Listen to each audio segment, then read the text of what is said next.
దైవ మర్మములు. సహోదరుడు భక్తి సింగ్ గారి అనుభవములో దేవుడు ఆయనకు బయలుపరిచిన దైవ మర్మములు. నవంబర్ 6.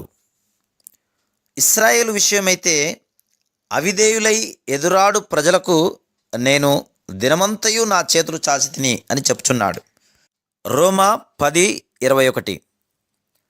పాలస్తీనా ప్రజలు దేవునికి అవిధేయులైనందున చెదరగొట్టబడి లోకమంతటా అన్ని దేశములలో నివసించుచుండిరి.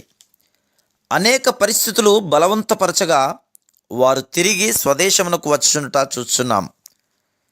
ఏ దేశముల నుండి పోయిరో ఆయా దేశముల నుండి ధనము జ్ఞానము తెచ్చుకొని తాము ఆక్రమించుకున్న భూభాగము ఒక ఎడారిగా నుండగా దానిని ఒక 25 సంవత్సరములలో ఫలవంతమైన భూమిగా మార్చివేసిరి. 25 ఏండ్ల క్రిందట నీవు పాలస్తీనాను చూచి ఉండిన ఎడల వట్టి ఎడారిగానే చూచి ఉందువు. ఇప్పుడు ఎక్కడ చూచినను ఎంతో వర్ధిల్లుచు పట్టణములతో నిండిన బహు రమ్యమైన దేశముగా కనబడును. ఇప్పటికింకను క్రొత్త పాఠశాలలు కళాశాలలను స్థాపించుతూనే ఉన్నారు.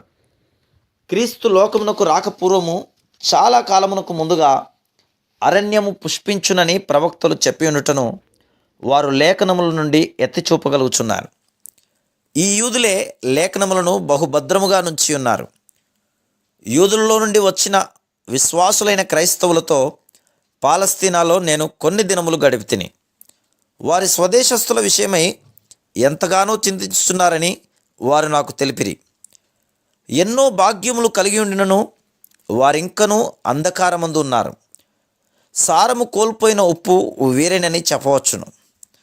వారు పూర్తిగా ఆత్మీయ అంధకారములో ఉన్నారు. ప్రభు అయిన యేసుక్రీస్తు సువార్త అనినచో వారికి అధిక ద్వేషము. బహిరంగ సువార్త ప్రకటన ఎవరును చేయకూడదు. వారి దేశమందు చెడుగు ప్రవేశించినలా వారికి చింత లేదు. ఐరోపా నుండి ఇతర దేశముల నుండి వారిప్పటికే అక్కడి చెడుగును తమతో తెచ్చుకొని ఉన్నారు. అయితే సువార్త మట్టుకు వారికి ఇష్టం లేదు.